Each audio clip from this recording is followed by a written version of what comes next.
안녕하세요. 싱가포르 써니TV입니다. 얼마 전 자영업자 돕기 프로그램을 할 때 이제 많은 분들께서 싱가포르에서 어떻게 창업을 했는지, 어떻게 운영하고 있는지 궁금해 하시는 분들이 꽤 많더라고요. 그래서 제가 오늘부터 다양한 그 창업 시리즈를 보여드릴까 하는데요. 창업 경험과 창업 가이드를 안다면 조금 더 도움이 될까 싶어서 준비했습니다. 오늘은 한식당을 운영하는 분의 이야기를, 경험을 들어볼게요. 안녕하세요. 저는 2005년 싱가포르에 영어를 배우러 왔다가 지금은 세계 금융 업체가 밀집해 있는, 그리고 해외 관광객들에게 인기가 많은 관광 명소로도 유명한 레플스 플레이스에 위치한 한식당을 운영하는 임수경입니다. 2005년 대학교 선배님이 운영하시던 싱가포르 최초의 숯불구이 한식당에 취업을 하면서, 그러면서 처음에 트레이닝 워퍼밋이라는 비자로 웨이트리스라는 직급으로 시작했습니다. 그리고 슈퍼바이저로 진급하면서 S파스로, 그때 새로 생긴 S파스로 변경되었고요. 그리고 나서 제가 매니저로 진급하면서 인플로이먼트 파스로 업그레이드 됐습니다. 지금은 영주권을 소지하고 있습니다. 때가 되면 꼬박꼬박 들어오는 월급에 솔직히 혼자 살기에는 부족함이 없었어요. 그런데 이제 결혼을 하고 출산을 하고 육아휴직을 2년간 하게 됐습니다. 그러고 이제 다시 회사로 복직을 했는데 수입은 그대로인데 지출이 생각보다 많이 늘더라고요. 그래서 지출을 줄일 수는 없고, 그리고 수입을 갑자기 늘리는 건 조금 힘들다는 생각을 하면서 이때까지 배웠던 것을 기반으로 해서 내가 창업을 하면 어떨까라는 생각을 하게 됐어요. 그리고 고민을 하는 이유 중에 하나였던 게 이제 창업주로서 무게감과, 그리고 그냥 일반 근무자로서의 안정성 중에서 많이 고민을 했었습니다. 그런데 뭐 아주 나쁜 사람은 아니면 같이 일할 수 있다라는 아주 좋은 훌륭하신 생각을 가지고 계신 사장님 밑에서 11년간 좋은 것을 많이 배워서요. 그래서 그것을 길잡이로 창업을 하게 됐고요. 그리고 그 사장님이 무조건 넌 잘 될 거야, 넌 잘할 수 있어 라는 그런 격려 속에서 사장님 사모님 칭찬과 조언과 배려 속에서 창업했는데 많이 부족했던 제가 그래도 지금은 식당을 운영하고 있지 않나라고 생각합니다. 한국에서 창업을 해보지 않아서 뭐 어떤 게 더 다른 나라에 비해서 좋다 나쁘다라고 말할 수는 없는데요. 제가 그냥 창업하면서 느낀 거는 일 처리가 생각보다 굉장히 단순해요. 이전에 사례가 없었던 일이 아니라면 웬만한 일들은 다 맞다 아니다, 할 수 있다 없다의 명확한 구분선이 있고요. 그리고 그것만 잘 따라 한다면 일 처리가 굉장히 단순하고 명료합니다. 다른 나라에 좋은 기술이나 시스템이 있으면 싱가포르는 빠르게 수입하는 편입니다. 빠르게 적용도 가능하고요. 그러다 보니 모든 일 처리들이, 아니면 기술이 굉장히 빠른 수준으로 좋은 수준으로 바뀌어 있고요. 그리고 웬만한 작업들이 모두 온라인으로 변경되었습니다. 그러면서 온라인으로 변경되면서 굳이 관계 부처를 찾아가지 않더라도 온라인으로 코파스만 있다면 온라인으로 처리할 수 있게 더 쉽게 되어 있습니다.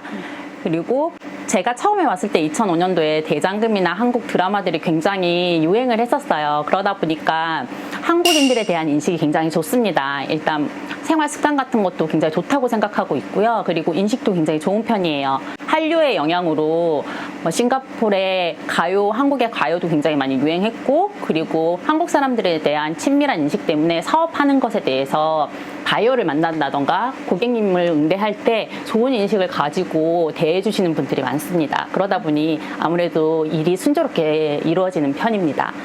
싱가포르에서의 창업하는 게 생각보다, 저는 그 전에 근무했던 경력 때문인지 모르겠지만 창업하는 게 그렇게 어렵다고 느껴지진 않았어요. 그러니까 워낙에 다국적 창업주들이 많이 계시다 보니, 여러 나라에서 오셔서 사업회사를 설립하다 보니 모든 기준이나 아니면은 절차가 굉장히 간략한 편이고, 그리고 특별히 외국인이라고 어떤 절차가 더 추가된다거나 아니면 더 필요한 자료가 있어야 할 건 없는 것 같아요. 그러다 보니 회사 설립이 굉장히 빠르고 쉽습니다.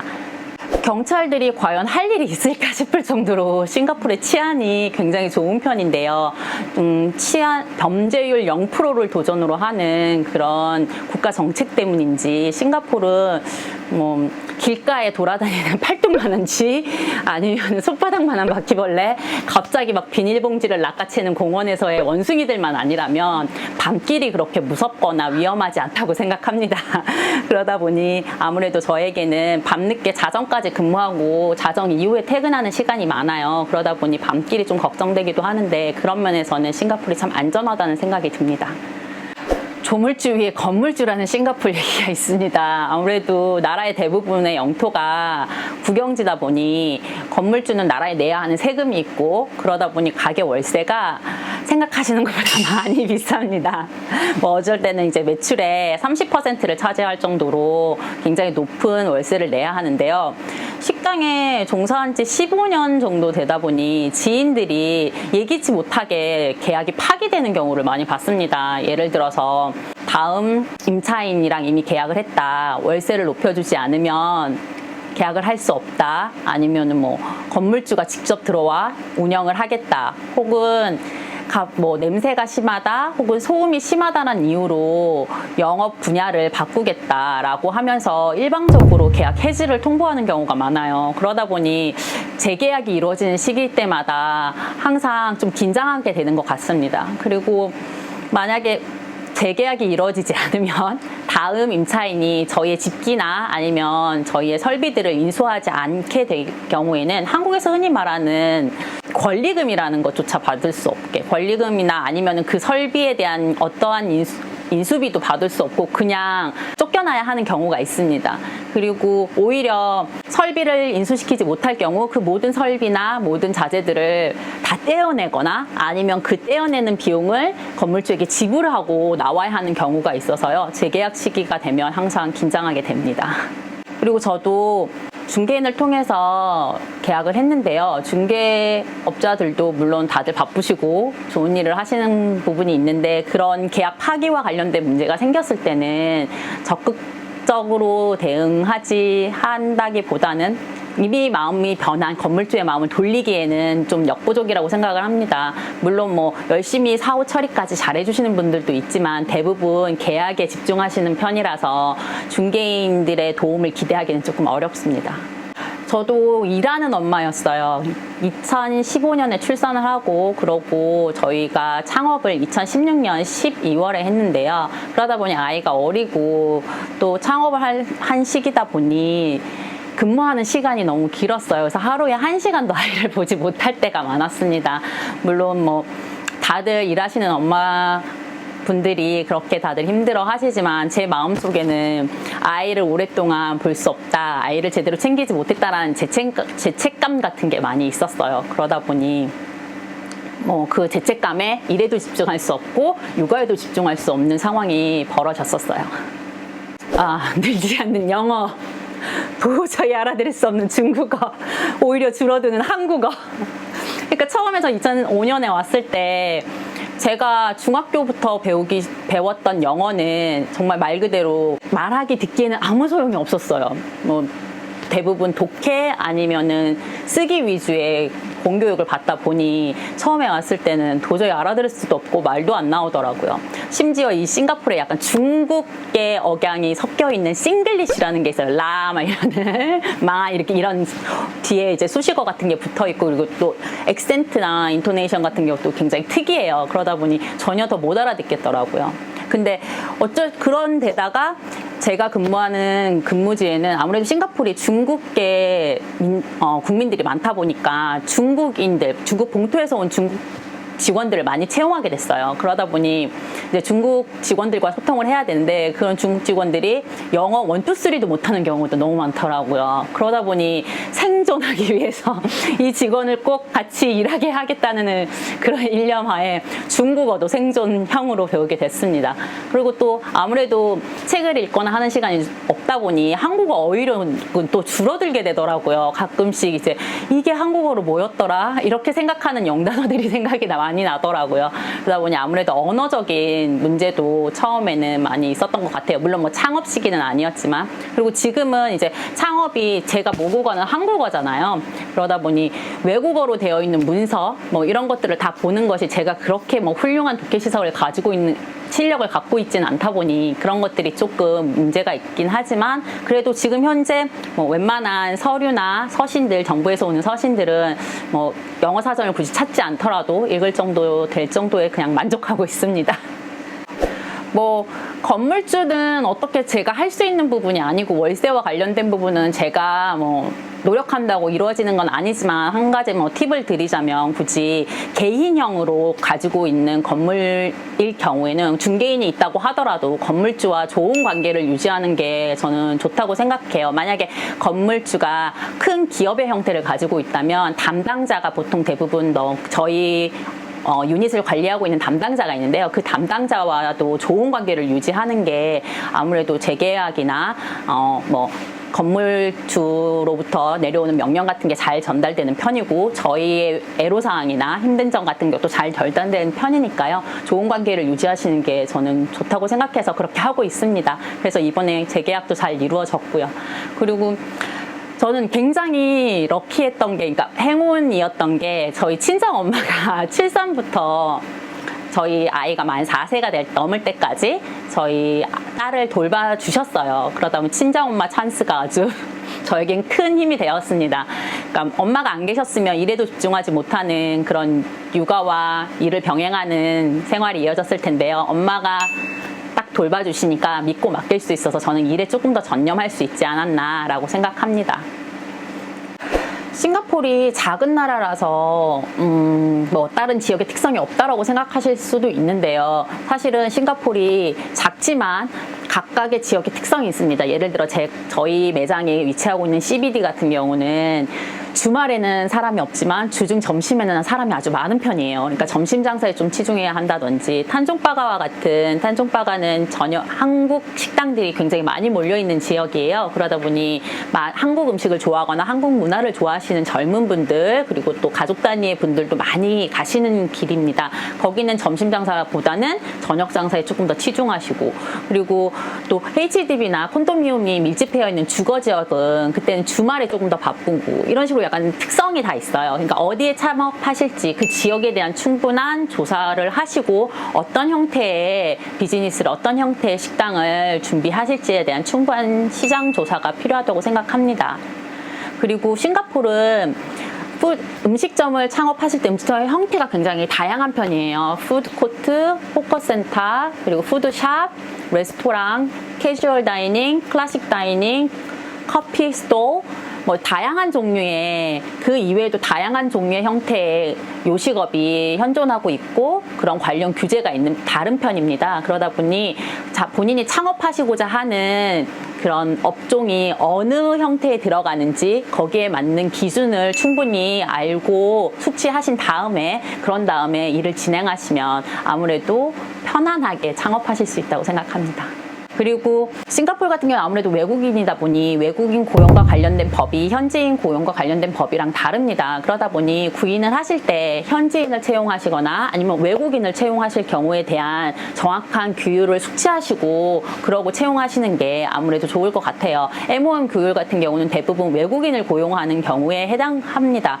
그러니까 외국인을 고용하시려면 현지인도 고용하셔야 됩니다. 외국인만 고용하실 수는 없어요. 그러니까 현지인을 고용하는 방법에 대한 숙지도 필요하시고 외국인 MOM과 관련된 Ministry of Manpower의 웹사이트에 들어가시면 충분한 관련 법규들이 설명이 아주 잘 되어 있어요. 그러니까 미리 숙지하시고 그러고 나서 창업을 준비하시면 좋고요. 그리고 아무래도 다양한 인종이 살다 보니 중국인, 말레이시아, 인도네시아, 한국 사람, 미얀마, 베트남, 방글라데시, 인도네시아 여러 가지 종류 손님도 이렇게 다양하시지만 직원도 이렇게 다양해요. 제가 이때까지 같이 일했던 직원들이 다 국적이 막 다 나오는데요.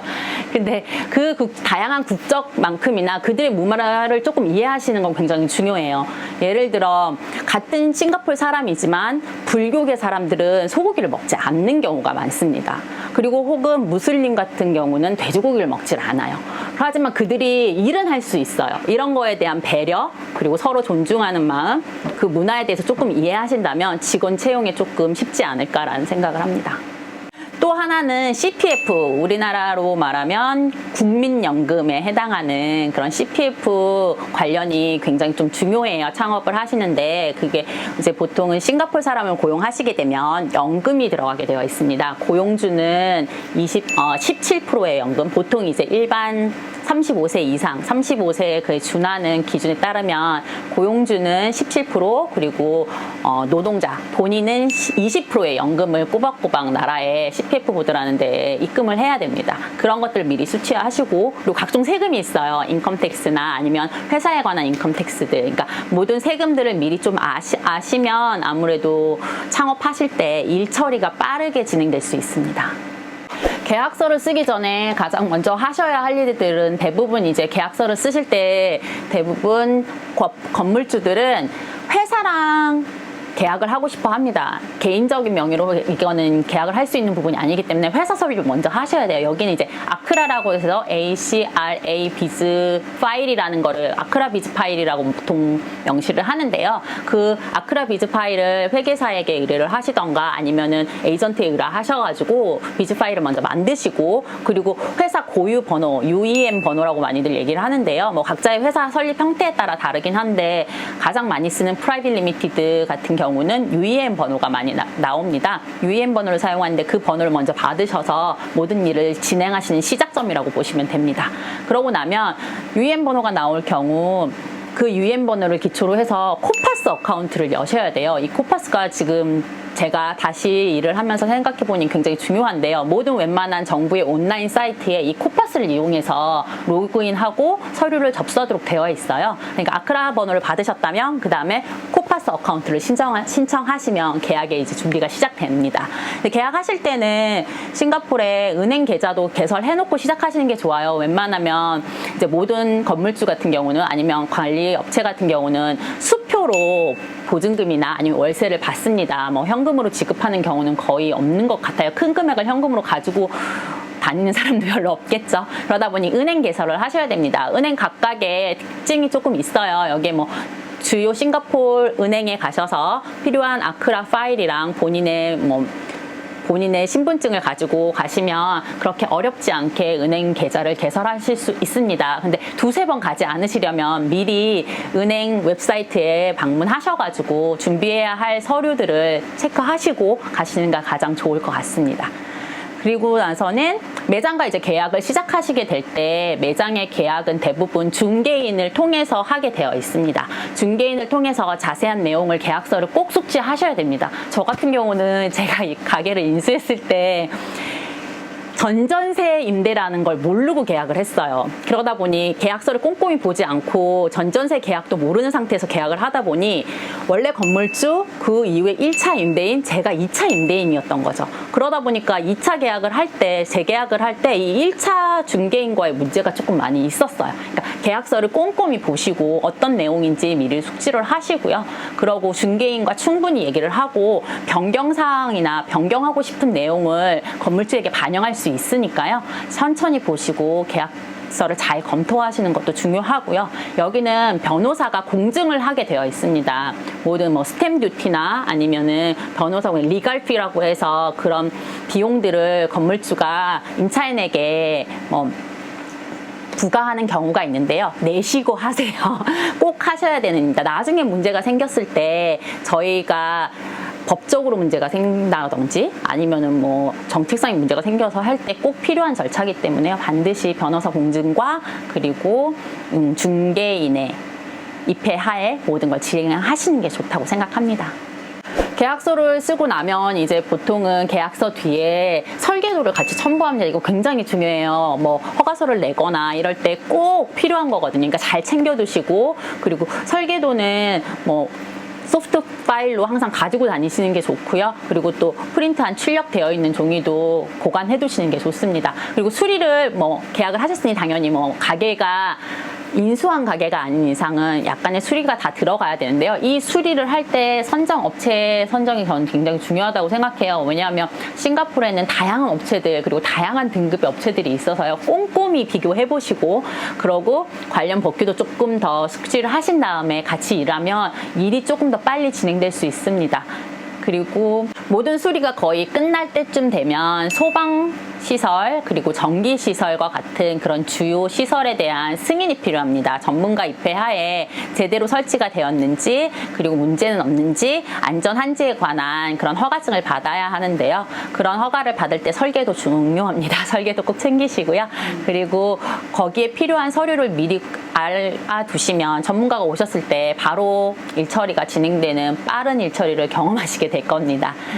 한식당을 운영하시려고 하면 아주 중요한 라이센스 하나 있는데요. 그게 저희 같은 레스토랑 업체에서는 푸드샵 라이센스라고 있습니다. 음식점을 하시려면 이 푸드샵 라이센스가 꼭 필요한데요. 아까 말씀드린 것처럼 형태에 따라 내가 운영하는 매장의 형태에 따라 그 라이센스 이름이 조금씩 달라요. 그 라이센스의 이름이 다른 걸 확인하시고 내가 어떤 라이센스를 신청을 해야 되는지도 먼저 아셔야 합니다. 저 같은 경우는 푸드샵 라이센스였는데요. 푸드샵 라이센스의 중요한 것은 주방 업장 안에는 배기관, 배수로, 환풍기, 그리고 배수로 여과 장치, 요거 아주 중요합니다. 모든 중요한 장치들은 푸드샵 라이센스를 신청을 하시면 준비해야 할 서류와 그리고 준비해야 할 시설들이 다 이렇게 일목정연하게 딱 정리되어 있으니까요. 그걸 참조하시면 좋고요. 화장실 같은 경우는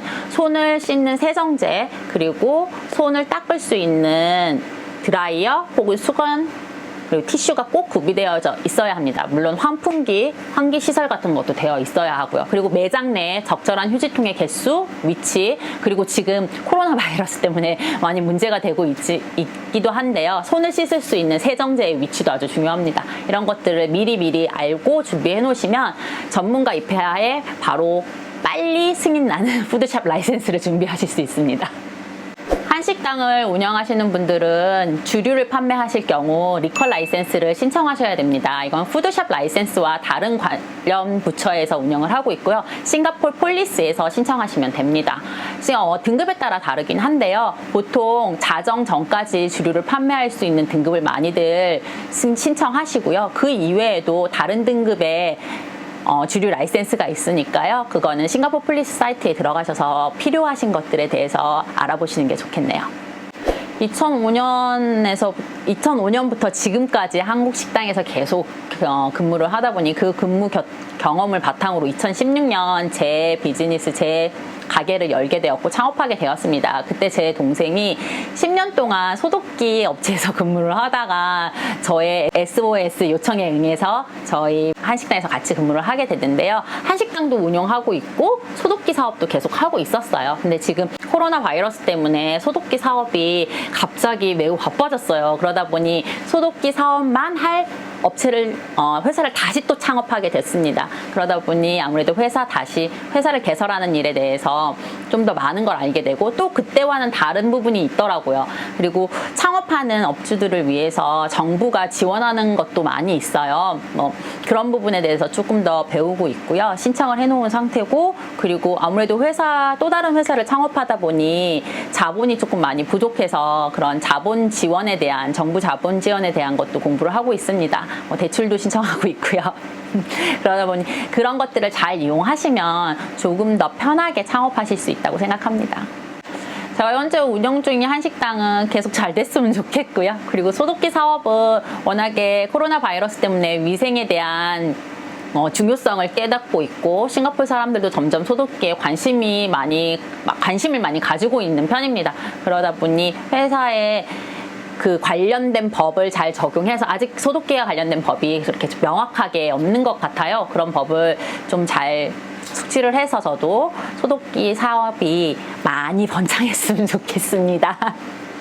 모두 다 그러시겠지만 다들 지금 식당이 한국도 그렇고 싱가포르도 그렇고 코로나 바이러스 때문에 많이 힘듭니다. 이런 시기에 저는 그 다음을 준비할 수 있는 시간이라고 생각해요. 이 시간을 통해서 제가 조금 더 그동안 챙기지 못했던 직원들에 대한 생각, 그 다음에 제 사업체에 대한 생각, 그리고 앞으로에 대한 생각을 조금 정리하면서 다시 재도약할 수 있는 시간이 됐으면 좋겠고요. 그리고 혹시라도 싱가포르 창업이 힘드시거나 아니면 조언이 필요하시거나 마음의 위로가 필요하시면 저한테 연락 주시면 제가 도움 드리겠습니다. 네, 감사합니다. 네, 감사합니다. 네.